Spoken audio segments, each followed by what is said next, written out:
Sobieski vodka, good. Extremely complex, flawed video games, bad. Bad, exactly.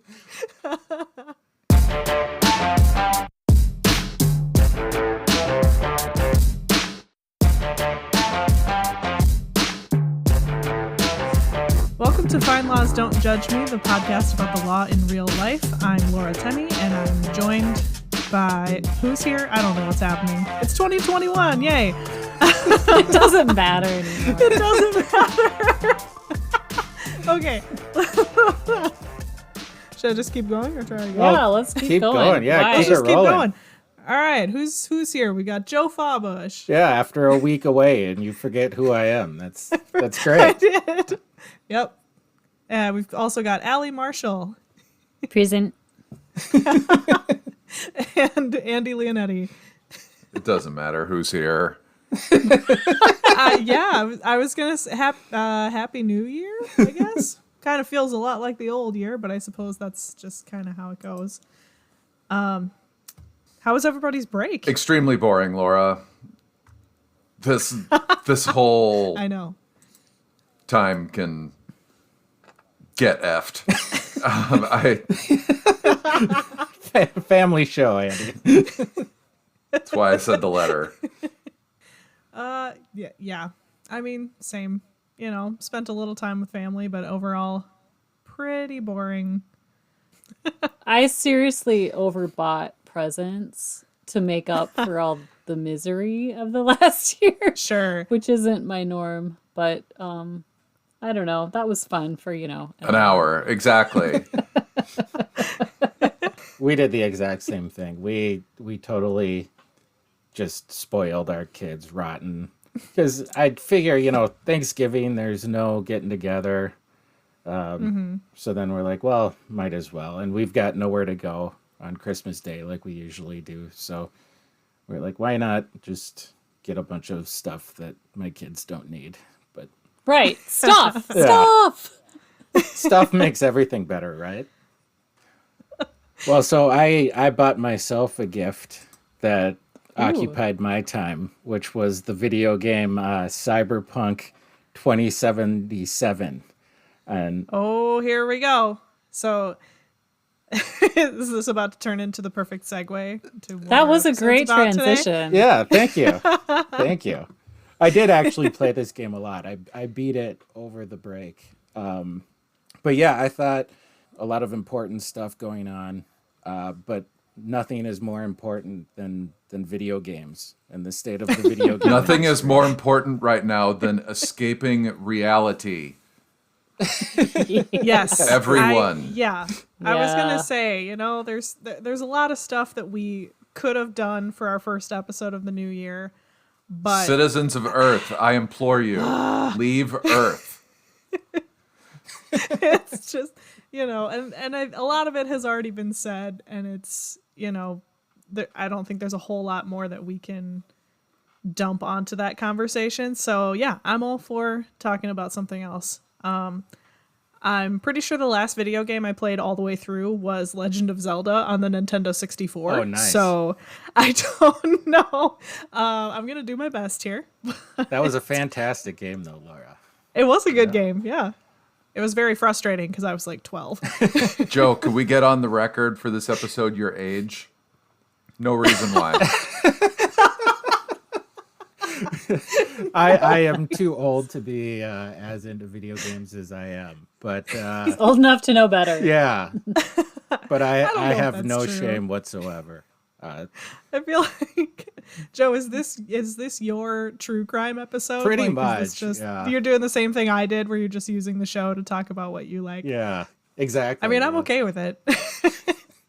Could you give those of us who don't spend hours in front of a screen gaming, but choose instead to spend hours in front of a screen watching Netflix, some background on what Cyberpunk is? Yeah. So Cyberpunk is like one of the most hyped games in recent memory. It's one of these what they call AAA games, which means that there's a ton of money behind it. There's a ton of promotion. It stars Keanu Reeves, He gives like Nice. hours of voice acting throughout Not the game. okay, because I saw him in the commercial, Yeah, but yeah, no, that was he's legit. in the game. Okay, Yeah, he is kind of the star of the game. And so, yeah, you spend hours and hours hanging out with Keanu Reeves, and I mean, that That sounds pretty sounds awesome. nice, I will, actually. yeah, like, Yeah. I'm cool with that. but yeah, it's one of these. It's a developer that's been kind of a darling of the gaming industry. They've had a couple of really big releases and really well respected games, and everybody was looking forward to this, including me. It was supposed to come out in 2019 originally, but it kept getting delayed, and then finally they. it's always a good sign. Yeah, there were some flags, and yeah, it came out I think in November. I don't know, just in time for the holiday season. And it came out, and it was probably one of the most disastrous launches in gaming history. So, I mean, yeah, it's bad when like even I've heard about it. Yeah. I hadn't don't pay at attention all. to gaming at all, and I heard how badly the Cyberpunk launch went. yeah, so they tried really hard to, it was meant to be just this completely immersive game. It's basically like Grand Theft Auto, if you've ever heard of that game, where you kind of walk around a city and you can do all sorts of bad things. And Kill people. Yeah, I remember. yeah. I remember that one. I played that one as a college student, which yeah, is the perfect age for the developing brain to play. Yeah. Open world murder games. yeah. So this is an open world, and it's set in 2077. It's kind of a dystopian future world, a little bit like Blade Runner. Sounds like now. Well, it is actually A little bit. one of the themes of the game is that there's corporations are running the world, and there's a lot of Insurrection. inequality. Brought to you by Yeah. Thomson Reuters. Quick side note: didn't Mad Max take place in 2021? Oh my gosh, it? really? Am I making that? I think don't the know. original movie I don't know. was 2021. No one look it up and tell me, please. I'm sorry to do this to all of you. I just thought of that. Well, now I want to know though. Hold on. Speaking of movies I was too young to watch. Yeah, so I just to keep going with the Cyberpunk. So yeah, it's this open dystopian world, but it's just hugely buggy. On PC, it's a playable game. There are all sorts of visual bugs, some of which are hilarious, and I could get into if we want to.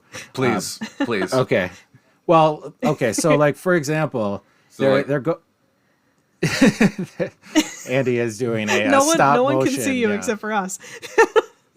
Yeah. So for example, it's trying to be hyper realistic, and I don't even know if I can say this bug, but I'll say it anyway. And so you can actually craft your character, like all their features, their hair, kind of the usual stuff. You can also craft the character's genitalia, like specifically. Isn't that What? awful? Yeah. Oh, As in like, okay, but why? as in like, codpiece Who size. Cares? Yeah. Yeah. To what end? As in like yeah, type and size and yeah. And the worst part about this is there's a bug where occasionally when you dress your character, it doesn't cover up the part that it should be covering up, and so you're my actually God. walking around. Are you sure that's a bug? Yeah, I mean, is it a bug or a feature? Yeah, I mean, yeah. So and so there's just stuff that's alternately hilarious and alternately maddening. So there are all sorts of glitches like this that were released on PC, but it's playable. But if you bought it on PlayStation or Xbox on the older consoles, it was almost unplayable. It would crash, and all the movement was jerky, and it just wasn't a fun game to play. So depending on which console you bought it for, whether you bought it for PC, you got totally different games. And so people just widely pan this for those bugs and for just this it basically wasn't a finished game. They shouldn't have released it. I would be really stoked if I had bought like the $3,000 PlayStation or however much it cost, and then this game, and then Yeah. Well, I mean, to be fair, it works on the new generation of PlayStation and Xbox. It just doesn't work on the old one, even though they said that it did. And that was kind of the so they lied. issue with it. Yeah, and they rushed it out, is what they did, and so unsurprisingly, people were upset, and that actually led to a shareholder lawsuit. It's kind of a classic textbook example of securities fraud. Is what some people are alleging. They said you promised investors that we were going to release a completed game that was really good and really anticipated, and you knew that it wasn't ready for those older console versions, and you released it anyway, and that hurt the stock price. And so there's a couple of class action shareholder lawsuits against CD Projekt Red that are currently ongoing, and I think they've got a decent case. Who knows how it's going to be resolved, but yeah, it's kind of like I said, the quintessential securities fraud issue. We will cover the genitals. Don't worry. Yeah. Lawsuit settled. I don't like how many times we're saying that in an episode. I know. Yeah, but I'm starting to see why they're under investigation by the Polish Consumer Protection Agency. Are they? Okay, I didn't hear about that. I just read that today. Yeah, because it's a Polish company, right? Yeah, it is. Yeah. And they have the same one that did The Witcher and all of those games, and Poland is they're pretty hardcore about companies that make Poland look bad. So they're coming down on this company apparently. Sobieski vodka, good. Extremely complex, flawed video games, bad. Bad, exactly. Yeah, Laura, but that's interesting that you brought up Poland cracking down, because there's actually been some interesting stuff going on in the video game industry in Europe. Like one thing I think we're probably all familiar with if we've ever played video games on a phone, one of those free game downloads. There are all these loot boxes and in-app purchases. Basically, you play the game and then you get to like some point where you're stuck or you need to upgrade, your character. Yeah, or the you equipment. literally play one level, and then level 2 is 800 billion times harder than level 1. Yeah. Yes. So there's a couple of different issues. There are actually lawsuits over this very issue. Oh, good. Yeah. In Belgium, they've actually outlawed these loot boxes as a form of illegal gambling. The Belgium really? Gaming Commission has labeled this as gambling, because what you're doing is, maybe you're paying to get one of those treasure chests, cartoon treasure chests, and that and then you get the loot from it. And it's very similar to gambling, because you don't know what you're going to get. You're kind of playing a slot machine, basically. And so there's a lawsuit that's been filed in the U.S. over this, claiming that it's illegal gambling, and Belgium specifically has actually banned it. And a lot of game developers are actually running into issues with European regulations, not so much in America, but in Europe. And that's one of those issues. But are any of these do any of these legal issues have to do with children getting into the loot boxes, say because they're using like their parents' phone or something like that, and they can log into their parents' PayPal or whatever? I think in the lawsuit that was filed, it might have been the plaintiff might have been juvenile when he's alleging that the company was taking advantage of him. I think that's part of the lawsuit. I haven't read the complaint. Okay. So I don't know for sure. But yeah, that would make sense. Absolutely. It's definitely teaching our kids the joys of gambling. Great job, app developers, changing the world yet again. But yeah, Andy, to your point too about games getting super hard after like 1 or 2 levels. There is another related lawsuit to the loot box issue, which is that Electronic Arts, which is the developer that makes Madden Sports, and, FIFA, and all sorts of sports games, they're being sued in California currently because they're saying that EA has artificial intelligence that will make it harder for you to win based on your own skill level. So it'll kind of account for how good you are at the game. And if you're a little too good, they'll make it harder for you so that you have to buy upgrades, buy these loot boxes. And then if you buy the loot box, then it makes it even harder. And it's kind of this cycle that you go through. And so they try to make it harder for you so that you're always forced to buy these upgrades. And yeah, they say that they're being sued for false advertising in California. Man. EA... So they're moving the goalpost. Yeah. Oh, Get it? Sports joke. That's all I got. EA Sports basically killed my nascent love of video games as like a middle schooler and high schooler, because that was all I loved to play was sports games. I would buy like the new version of NHL hockey every year, and I would buy Madden, and always create myself, obviously, as a player. And I would get bored because I would dominate on like easy mode, and I'm like, all right, I guess I'll start playing on medium, and just like that, just like couldn't do, get hosed. just could not do a thing. I mean, anyone who's ever played Madden knows all about the computer coming from 40 points behind in 10 minutes, and the chucked controller and all that. Like, I kept playing some video games in college, but pretty much only like multiplayer games that I could play with friends. Like friends and I would play WWF games and car racing games and stuff like that.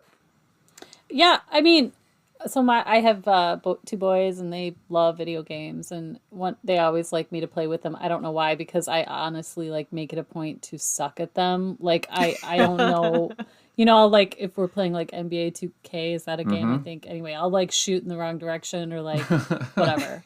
I don't, I just like hit buttons on the controllers. But I just remember like I played video games as a kid, but it was like a very clear beginning and an end. It was like manageable.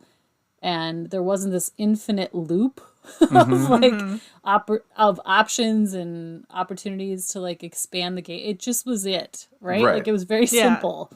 And it's definitely like I don't even understand half the games anymore. I'm sure I get it. Like it's this addictive nature that they're relying on. If you are constantly wanting to do the next thing and the next thing, but it's crazy to me. So are basically people suing because the game is too hard, bordering on impossible?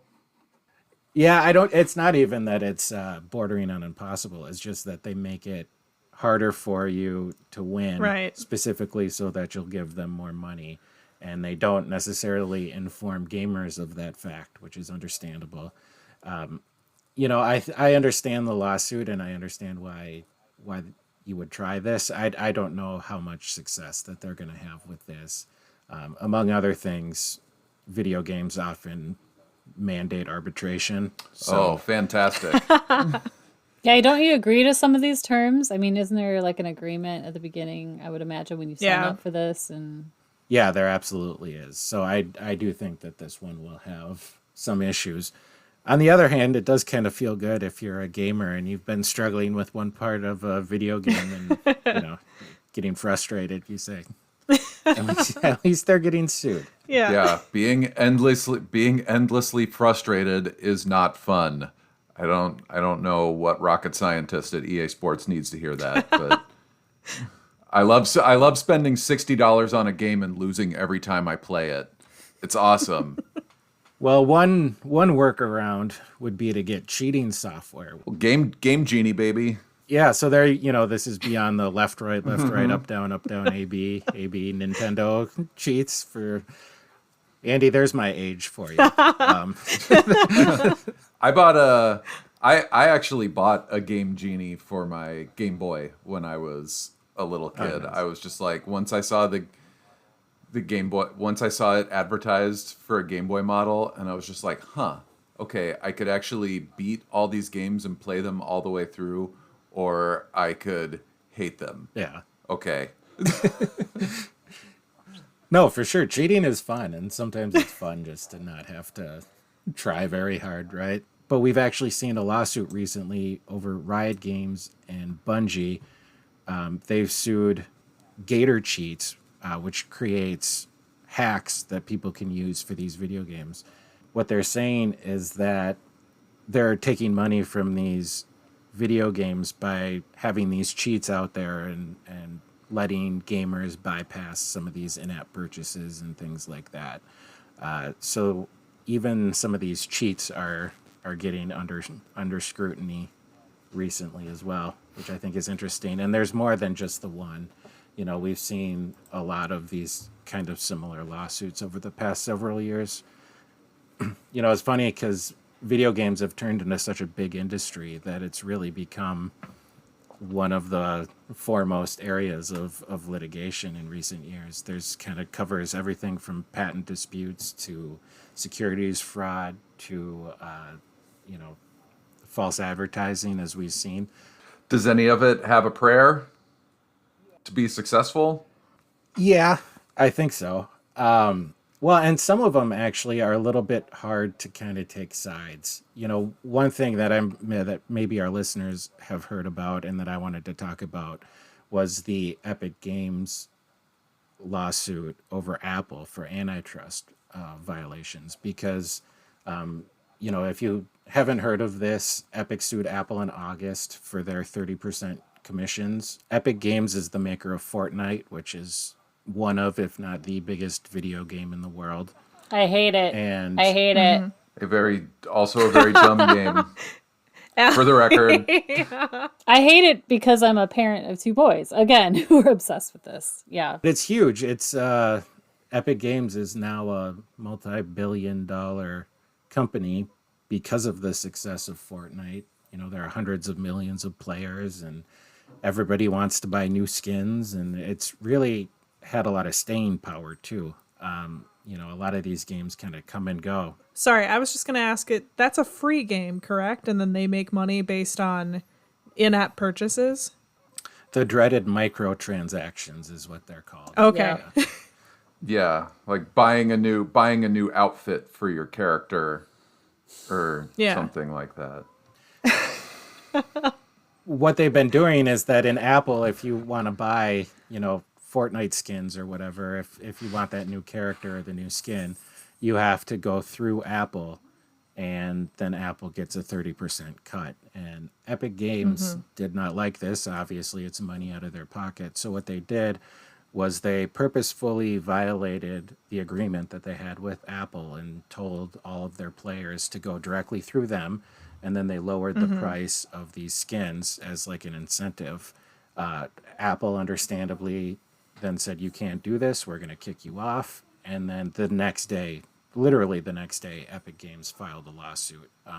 So clearly what had happened is Epic Games manufactured this legal fight just because they wanted to file this lawsuit against Google. Google or Apple? Did I say Google? I'm sorry. Google is actually part of it too. Epic Games sued Google as well. Got it. So Okay. they actually sued both. Because this is just a mobile game. Nope, my kids played on PlayStation. You can play it on any system. Okay, but it would effectively shut them out of like the mobile market if Google and Apple both took them off the app stores. Okay. Yeah, so that's the issue. And this one is interesting because it has a larger significance. It's not just about Epic Games or Apple or Google. It's about kind of the mobile app industry in general, because a lot of developers have issues with the commissions that Apple in particular charges. Because if you get a new phone, you really, especially if you get an iPhone, you really only have one place where you can go to get apps, and that's the Apple Store. And so when Apple charges all these exorbitant commissions, then what they're saying is that's an antitrust violation. And so that this lawsuit could have pretty big implications. And, you know, if you didn't already have enough kind of anger toward the parties in this lawsuit, Facebook recently got into the game, and they joined on the side of Epic Games and said that they were going to provide Epic Games with relevant information regarding how Apple's policies have adversely impacted Facebook and the people and businesses who use our services. So Facebook has jumped into the game too. So this is kind of a melee among all the various players in big tech. It's like Battle of the Giants. Yeah. Like they're all Just turning like... into this huge Clash of the Titans thing. Like, which is hilarious because Fortnite itself is a battle royale. That's the entire focus of the game. So they're moving it to real life. Do you guys remember when everybody just played Super Mario Brothers or Tetris or Paperboy? Or Duck Hunt? Yeah, or Duck Hunt. Duck Hunt, yeah. Do you remember how life may have actually been better when you didn't have a million choices for things like bombarding you at all times, and decision making was a little bit simpler? Well, yeah, the most stressful thing was like when the music got faster in Tetris, right? Like that that was it. And the games were just, you played them for a little bit and then you're like, all right, let's go outside and run around or whatever. I don't know. And I don't know, maybe it's because it's such a, I guess, an abstract idea, but I'm kind of surprised that there haven't been more lawsuits based on like the addictive nature of some of these games. I know there have been some, and like I said, I don't know if that's just because it's a harder claim to win or what, but yeah. Yeah, I used to get hooked on a game back then as like a middle schooler, as like a 12-year-old. So I can only imagine now if I had access to a game on my phone too that was like right there, versus having to be in front of the computer and on the dial-up internet and you know, hogging all the resources in the house to play.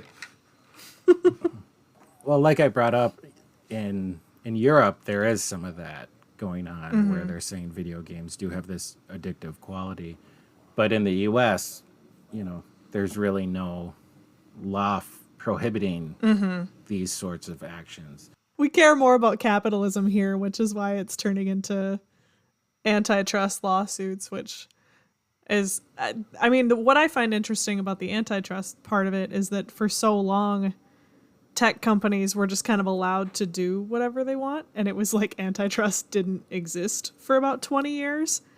And now all of a sudden it's like all these regulators realize that these guys aren't still just a bunch of nerds operating a business out of the garage. Like it's really interesting to me because I mean, yeah, Google is facing a whole bunch of antitrust lawsuits. And it's interesting. By the way, people should check out Laura's blog on this issue, which is fantastic. I will put in a plug for that. Something we can about put it in the show notes. Yeah. The Department of Justice remembered that antitrust laws exist after 20 years. Yeah, no, it's crazy because, they finally filed suit against Google, I think in October. And the last time that they had filed this type of lawsuit against a tech company was in 1998. And it's just like, the whole thing just blew my mind. I was like, what have they been doing for 20 years? Yeah, basically, essentially allowing every acquisition to happen with just some vague promises. Facebook promised when they bought WhatsApp that they weren't gonna like commingle them, and now they've just announced that they're going to. Which for someone like me who keeps Facebook off my phone, but I have WhatsApp on there. Now I'm like, sweet. Now I have to get rid of WhatsApp as well. Right. I actually, I have a Oculus VR headset, and Facebook acquired them. Such a nerd. Aren't I? It's great that Facebook is recording everything that your eyes are literally seeing, Joe. I know. Well, between that and my Amazon Alexa, like I'm pretty sure that anybody has. I mean, Not that they care what I'm doing, but they can look and see Yes, it they if do. want to. Yeah, if you're not paying for it, you're the product. Yeah. Yeah. Well, I did Yeah. pay. I did pay a lot for my. Oh, that's true for the headset. I'm like, I don't know. I'm getting pretty close to a bunker situation here where I'm just going to be shut down from everything. It's just terrifying. The internet in general. Yeah, just like, that your phone's listening to you and that, I mean, people say that's not happening, but it has to. Oh, be, it absolutely is. right? is. And like It absolutely Alexa is. and just like all of that. We don't have one because it terrifies me, but I don't know, just all that stuff that's going on is, I tell you what. I'm just kidding. I'm not going to sound like an old person like I am. I mean, but the fact just, it's not for like, I mean, you can argue about nefariousness. I mean, the end goal is that we all end up like the people in Wall-E on the ship, that's, yes. Yeah. Exactly. So I don't know if that's like technically evil or not, but right. it's certainly Right. something. It isn't maybe it's not an evil intention, but it doesn't mean that it's leading us down a path that's positive either, or end result that is. Yeah, and for me, it's it's weird because if you think too much about it, it does feel really invasive. But at the same time, thinking about it, I have one of those Facebook portals, and Oh, Laura, it has. no. Look, it was a gift. Get off my back, okay? But the thing, the funny thing, the more I think about it, like, okay, there is a virtual assistant on this thing, but at the same time, what is it hearing? I'll tell you what it's hearing. It's hearing me talking to my dog and belting show tunes. So if some contractor at Facebook wants to listen to that, go for it. So it's just, I don't know. It's creepy, but also in the grand scheme of things, I guess I don't care that much. I don't know. You know how 20 years ago you could reasonably tell someone who says that I'm being listened to, I'm being tracked, yada yada yada, like, oh, you're crazy. Tinfoil hat. Yeah. Right. Oh, that's nuts. Now it's Come very on. real. That is literally everyone now. If you have a phone, you are being tracked. That's, Yep. but we don't need to get too far into that. It's an interesting generational question because generally the younger you are, the less concerned you are by these privacy violations. In the name of followers. Followers and games and all sorts of things. Well, and I mean, that's a really good point. It's also hard to miss what you don't know. yeah. If you grow up not having that level of privacy, then don't really care as much about it. Well, we were starting this episode trying to get it from escaping away got from really our... dark. That got very far afield from video games. We did. You can tell our headspace because Yeah. we took video games and turned it into Dystopia. Yeah, of our yeah. Big Brother Turned society. it into what Cyberpunk 2077 portrays. Exactly Right. right. Yeah, I think my brain is full of depressed hamsters. Like, just like, there's not a ton of focus, and it all comes back to just being a bummer all the time. So, yeah, we were like, oh, let's have some fun in this episode and talk about video games. And now we're talking about, like, the collapse of civilization. So should we talk about our New Year's resolutions? Let's do. Well, that'll be next week. Right. Yes, we're doing something new in 2021. Thank you for reminding me. I'm doing a great job as host this year. We're this year we are taking our smaller segments that we would normally have at the end of an episode, and we're making them into their own episodes. So we will have episodes coming out every week. It will be called Don't Judge Me Sidebar. Yeah, I'm very excited. So, yeah, keep an eye out next week for our shorter episode where we will talk about our New Year's resolutions. Cue the music. And that's all we have for today. Thank you so much for joining us on this episode of Find Laws, Don't Judge Me. Please subscribe to, rate, and review our show wherever you listen to podcasts. Check the show notes for related content. And if you'd like to contact us, send us an email at findlawpodcasts@thomsonreuters.com.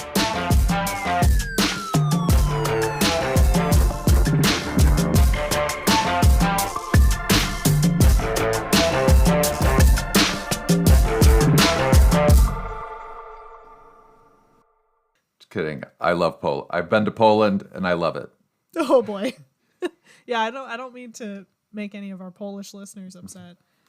We'll get them some pierogi. It's all good. There we go. Actually, we are big in Croatia and Turkey. Oh, that's right. Yeah. Oh, those are bots and you know it.